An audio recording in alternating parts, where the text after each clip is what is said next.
আসসালামু আলাইকুম।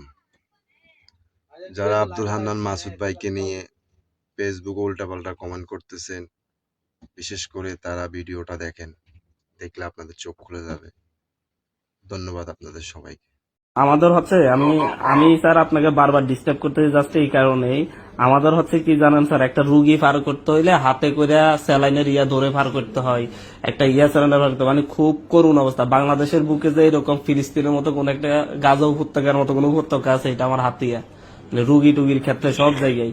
এখন যদি স্যার ফেরিটা না হয়, রাজনৈতিক সরকার ক্ষমতায় আসলে আর ফেরি দিবে না। কারণ হচ্ছে এই ঘাটের সাথে ট্রলারের স্পিডবোটের ব্যবসা আছে কোটি কোটি টাকা। আমি তো এখন আমরা তো এখন আছি, আরো তো কিছুদিন তো আছে, তাই না? জি জি স্যার। এর মধ্যে তোমার ফেরি চলে যাবে একটু। মানে আমি আমি তাহলে আমি দেখি কোন ফেরি কোথা থেকে উঠায় পরে দিতে পারবো। জি জি ঘাটটা তৈরি করে যে সার্ভে করতে বলছে তোমার চেয়ারম্যান।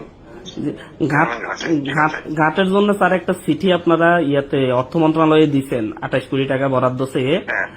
অলরেডি ওইটা সার্ভে করার পরে আপনারা একটা চিঠি দিচ্ছেন। এখন বরাদ্দটা যদি একটু আপনি পুশ করে সালাউদ্দিন স্যার থেকে নিয়ে নিতেন, তাহলে হয়তো টেন্ডারে উঠে ঘাটের কাজ শুরু করতো আর কি। ফেরি তো 2 মাস পরে হইতো স্যার। স্যার আমি আপনাকে তাহলে হচ্ছে ওই যে চিঠিটা আপনারা দিচ্ছেন, ওই চিঠিটা